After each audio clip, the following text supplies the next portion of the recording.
week turn even deadlier. There are reports nearly 500 people have been killed and 10,000 arrested, according to one human rights group. Information out of Iran, though, is scant because Iranian leaders have once again shut down the internet to try to cool dissent. As Trump weighs military options, Iran has signaled it is ready to talk with the United States and negotiate based on, quote, mutual respect and interest. With me now is CNN political and global affairs commentator Sabrina Singh and retired U.S. Army Major Mike Lyons. Thank you to both of you for being here. First to you, Sabrina, how are these protests different than in times past? We saw an explosive protest across the country in 2022 over women's rights. What are you seeing there that could be different, that could potentially tip the scale? I think what makes these protests different is we haven't seen large-scale protests like this since, I believe, 2009. The protests are spreading in over 30 provinces across Iran, and you're seeing people take to the streets, even going so far as to knock out those CCTV cameras that you see hanging over, traffic lights, because that is what the Iranian Revolutionary Guard Corps uses to track people's faces and identify protesters. So you're seeing people actually climb up and take actions to eliminate the security apparatus there. I also think that you're seeing, this is an economic protest. This is about inflation prices are rising. I think inflation in Iran is somewhere around 40%, which makes this different from 2022. So a lot remains to be seen on how hard the IRGC will actually crack down on these protests. I think that, of course, has the tremendous ability to backfire with the people. But you're seeing these sort of scale across the country, which is something that we hadn't seen in a while previously. I want to go to you, Mike, because as we watch these, it is quite stunning to see the number of people out there, but also to hear of the number of people who are potentially arrested and killed. When the president says he's considering, quote, very strong options, what are they? What would the targets be? What would that look like? Oh, Sarah, starting from a military option is probably not a good move. The battle space over Iran is still very challenging, difficult. While Israel punched holes in their air defense platforms a few months back, it's still very much a dangerous place for us to think that we're just going to go in there and attack targets. So I'm not sure target lists are the way to go, a way to start here. We don't know what they would be. They would likely be regime headquarters, maybe command and control areas. But I think the president's got to look at escalation management first and foremost. Start with cyber, start with soft power, so to speak, with regard to trying to move the regime off. I mean, the military is not going to change the regime there. That's just that simple. It just we don't do regime change from that perspective. But we can create enough problems eventually from an escalation perspective. But I think starting with kinetic and starting with hard power is probably not the way to go. The United States and Britain were involved in regime change in Iran, and it eventually led to this regime that's in place that now people are rising up against. Sabrina, I am curious from you how much you think that the U.S. move on Venezuelan oil, there's a very tight relationship there between Iran and Venezuela. The U.S. strikes on Iran's nuclear capabilities, and Israel strikes and constant strikes on its proxies. How much has that weakened Iran's positions, as they are the ones that reached out to the Trump administration after hearing Donald Trump say he's considering potential action there? How weakened is Iran at this point? I think that's an important point that you make, and something going back to your earlier question of what makes this different from previous protests that we've seen. I mean, the Iranian regime is at its weakest point we've ever seen it. That 12-day war certainly eliminated the idea that it is invincible in the region. And then, of course, its proxy groups with Hamas and Hezbollah being severely weakened by Israel and the United States in our joint strikes against some of those proxy groups, and also the Houthis as well. As you know, the Biden administration did take action against the Houthis. So the Iranian regime is very weak at this moment, and I think putting it into the context of Venezuela, where they had a strong ally with Maduro and that flow of oil, this is a real moment for the regime. And I think that's why you're seeing so much pressure build within the country, so many protests across the country, because people want change. But to the point that was being made earlier by General Lyons, I mean, regime change is very difficult. It's very hard. And just because you replace someone in power does not mean that that person is going to be any better than the person that came previously. So this is a moment to really observe. Hopefully the Iranian people can, see change, but we have to just continue to watch the ground. Look, obviously, Iran is not Venezuela, and vice versa, where the government, the Trump administration went in and took out the leader of that country. What are the pitfalls here if the U.S. decides to try to do some sort of military action, Mike? Well, Sarah, we have to put the whole Middle East on alert. Israel has to be concerned the Iranians have capability. They can attack like they've done in the past. U.S. forces will be at risk there. We don't have a carrier there, and we don't have necessarily offensive operations. We have them coming from far away.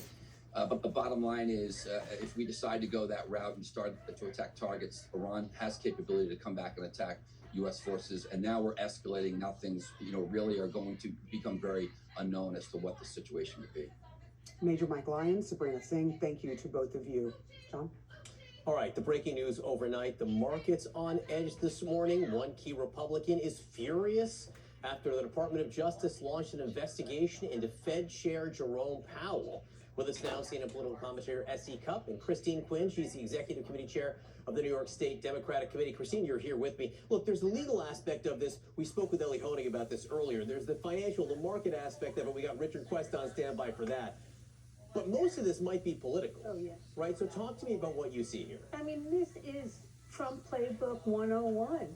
When somebody does something he doesn't like or doesn't do what he wants them to do, he goes and uses what he thinks are the tools in his toolbox. He thinks the Department of Justice is like a hit squad that goes out there and attempts to find things about people he perceives to be his opponents, so in this case really are his colleagues in government, and tries to scare them into changing their position. And I applaud the chair for standing up and saying he's not going to take this and calling it exactly what it is, an attempt by the President of the United States to bully the Fed chair into changing interest rates. Yeah, we should know President Trump last night claimed he didn't know anything about this. Oh, A more telling comment might have come, S.E., from Republican Senator Thom Tillis, who is on the banking committee here, who said, quote, if there were any remaining doubt about whether advisors from the Trump administration are actively pushing to end the independence of the Federal Reserve, there should now be none.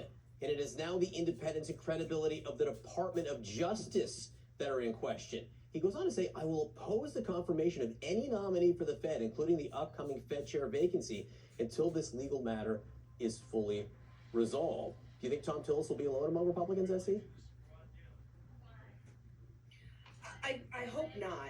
Listen, the credibility of the DOJ under Trump was already hanging by a thread when you look at its activism, its political activism towards Tish James and James Comey, and then its failure to do its job on Epstein.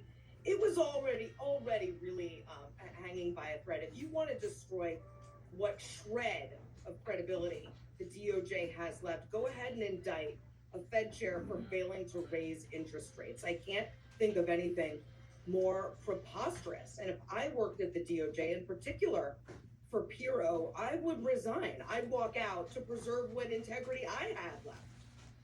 I mean, we should note the DOJ claims this is about the Fed chair's testimony before Congress having to do with renovations at the Federal Reserve building. S.E., again, to Thom Tillis, he is, the banking committee is like 13-11. If Tillis votes against confirmation, it means they can't get any nominations out of committee. And if there are more Republican senators, Lisa Murkowski voted against the Fed nominee before. Is this the type of thing that will, you think, cause Republicans to take action? We've seen more and more courage among Republicans to break with Trump, whether that was Senate Republicans refusing to end the filibuster, Indiana state Republicans refusing to go along with him on gerrymandering. We've seen, a whole host of Republicans breaking with Trump on Epstein. So we have seen this, but I think the DOJ's credibility is in such jeopardy right now. Backing the DOJ versus the integrity of the Fed, I think is an easy call for Republicans. And it's kind of rich them talking about renovations when the president just tore down the East Wing to build an unneeded and unnecessary ballroom. I mean, there are cost overruns a lot of the times when you do renovate anything. I want to ask about a social media post the president made overnight. This was on True Social. He put up a photo of himself This is a visual thing, so I'm going to wait until we put. There we go. It says acting president of Venezuela. Christine. I mean, come on. This is a sovereign nation. You don't declare yourself a acting president of another country. You know, in 1 second he's saying we're working so well with the acting president, who was the vice president of Maduro, so her integrity is clearly in question. He attacks the opposition leader, who's a Nobel Prize winner, probably because she got it and he didn't. And now he's going to say, because he thinks he's the acting president of that country. If it wasn't so outrageous, if it wasn't kind of a violation of sovereignty of nations, it would be almost comical. It's like how you would teach civics in what isn't allowed out there. You know, and SE, I do wonder, and clearly he's trolling here. There's no question about that, right? We can see that. That's quite Well, obvious. you never know.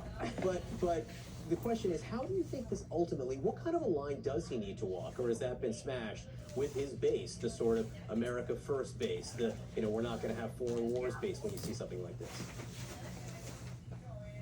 Well, I'm very worried both that his base, but also the world, is confused about who we are, who America is, and what we stand for. You know, we're treating our allies like enemies, see Canada, see Greenland. We're treating our enemies like friends, see Russia. We're helping protesters in Iran, or we want to, but we want to jail our own protesters here at home. We toppled one regime leader over drugs, ostensibly. We pardoned another for drugs. We're America First unless Trump can get rich off of it. Who are we? And what do we stand? He owes that to his voters, to be clear on that, who voted for him for specific reasons. But he also owes it to the world to know who we are, what are our red lines, what is important to us. Who could tell in this moment? If you're looking at Minnesota, Iran, and Venezuela, it really creates this stark contrast of what our values are. You can't make sense of them because they really are just whatever Trump feels in the moment. SE Cup, Christine Quinn, great to see you.